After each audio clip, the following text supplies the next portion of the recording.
set my heart afire.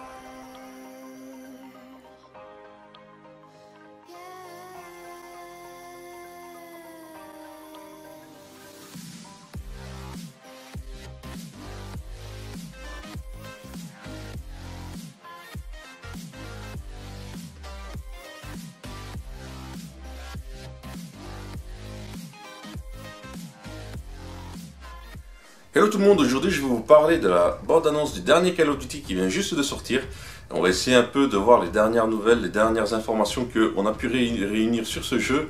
Et dans un premier temps, ce qu'on va faire, c'est qu'on va vous laisser regarder la vidéo et on se retrouve juste après cela. Peggy 18.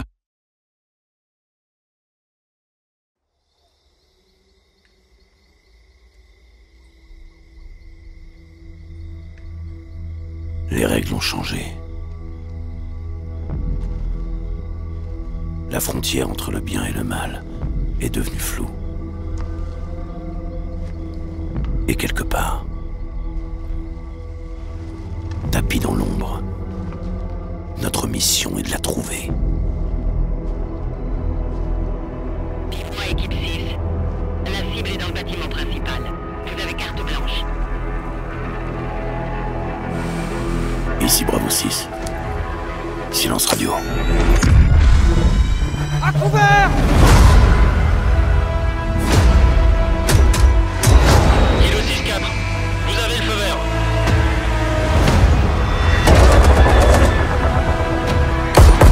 On a des armes chimiques dans la nature. Norman, bien reçu.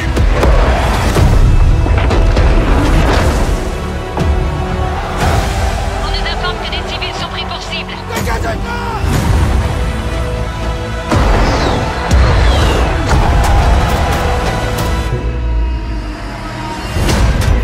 On fait le sale boulot. Et le monde garde la face. C'est la mission. Go, go, go!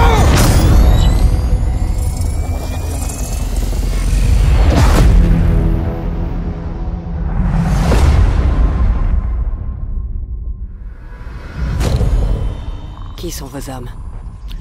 De vieux frères. Enfin, nous revoilà. Ça a été assez instructif. Il y a pas mal d'informations qui peut déjà être pris directement sur cette vidéo. Dans un premier temps, ce que moi je peux vous dire, c'est que c'est pas un reboot apparemment. Donc Activision a communiqué sur le sujet, ce sera pas un reboot, mais une suite. Mais apparemment, ils n'ont pas été vraiment très satisfaits de l'historique, de l'histoire, du scénario de Modern Warfare 3. Donc ils vont faire abstraction, en fait, ils vont supprimer tout ce qui s'est passé dans Modern Warfare 3. Et en gros, ils vont faire comme si ça continuait à partir du 2 environ, c'est plus ou moins ça.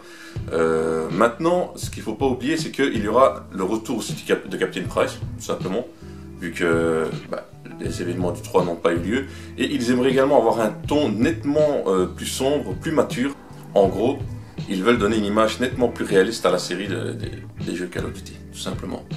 Et il a également été dit en interview que le jeu s'inspirait énormément de la mission de Modern Warfare 2 qui s'appelle Norusian, celle qui a fait polémique, celle où on devait tuer tous les civils russes dans un aéroport en Russie. Et ils vont essayer de vraiment reproduire ce genre de choses dans ce futur Call of Duty, avoir des thématiques un peu plus d'actualité avec le terrorisme et autres.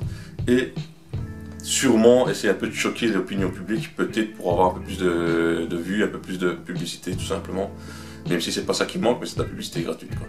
Donc ici, ils seront vraiment plus en accord avec l'actualité et on verra bien ce que ça va donner. On peut voir déjà dans cette bande-annonce qu'il y a pas mal d'images choc. Il y a également dans ce trailer des images d'enfants morts, des attaques au gaz chimique. Et au final, c'est un code qui va vraiment être d'actualité. C'est vraiment la chose qui revient en avant. Mais je pense que ce sera vraiment ça, quoi. Espérons juste que la ligne scénaristique qui va être empruntée dans ce jeu ne va pas trop déborder sur les clichés et garder au moins une image critique de la guerre et de la chose, tout simplement. En gros, espérons qu'ils ne vont pas nous faire une aube à l'Amérique. Coucou American Sniper, pour ceux qui connaissent et ceux qui l'ont vu. Abordons maintenant le sujet de la technique, de tout ce qui est graphisme et autres. On sait qu'il va y avoir un nouveau moteur graphique qui a vu le jour. Et Eurogamer apparemment nous informe que ça fait environ 5 ans que les studios travaillent dessus. Et Infinite Warfare devrait le partager également avec ses autres studios Treyarch et Sledgehammer. Donc ça peut être pas mal du tout. Ça faisait longtemps que les gens demandaient un nouveau moteur graphique pour Call of Duty. Il y a un énorme travail qui a été effectué sur la qualité du son, sur les environnements sonores, qui va tout simplement nous amener à un jeu qui est nettement plus immersif, qui va nous mener de bout en bout et qui va essayer de nous tenir en haleine. C'est ce qui a été promis maintenant. On peut le voir que déjà dans la bande-annonce c'était pas mal du tout. Maintenant, est-ce que ça va finir comme ça à la fin? Ça, on le verra bien une fois que le jeu sera sorti, une fois qu'on l'aura testé, quoi. Espérons juste que l'action suivra de bout en bout et que ce sera tout simplement cohérent. En termes de contenu, il n'y aura pas de mode zombie. Donc c'est déjà une très grosse news ça. Mais ce sera plus un mode coop comme dans Modern Warfare 2 et qui sera adapté bien entendu aux standards actuels, quoi. Donc là-dessus, on attend de voir ce que ça va donner. Alors, il n'y aura pas de saison de passe ni de passe de combat. C'est une très bonne chose pour moi. Et apparemment, la plupart des contenus qui arriveront par la suite devraient être gratuits. C'est vraiment une très bonne chose. On change vraiment du format économique qu'avaient tout simplement les codes jusqu'à aujourd'hui, avec toutes les saisons de passe et toutes les cartes payantes qu'on a pu avoir jusqu'à maintenant. Espérons de voir que tout se passera bien et que les contenus gratuits seront assez conséquents et qui seront assez réguliers, c'est vraiment le principe. Alors il y a également une grosse information de cross-platform est prévue pour PS4, PC et Xbox One. Alors j'espère que tout sera fait correctement, car si maintenant on tombe avec des joueurs PC qui jouent à la souris, alors qu'on est sur console, il y aura un petit désavantage. Je sais pas comment ils vont régler ça, je sais pas comment ça va se faire, mais bon, enfin. Au final, nous serons fixés bientôt. Nous devrions avoir nettement plus d'informations dans les prochaines semaines, dans les prochains mois. Et je vous remercie encore d'avoir maté cette vidéo. Je vous invite à lâcher un petit pouce bleu si la vidéo vous a plu, à vous abonner sur la chaîne si vous voulez des autres informations sur Call of Duty, des autres vidéos de toutes sortes sur Call of Duty et sur tout type de jeu. Et je vous remercie encore et vous souhaite encore une très bonne journée. Salut!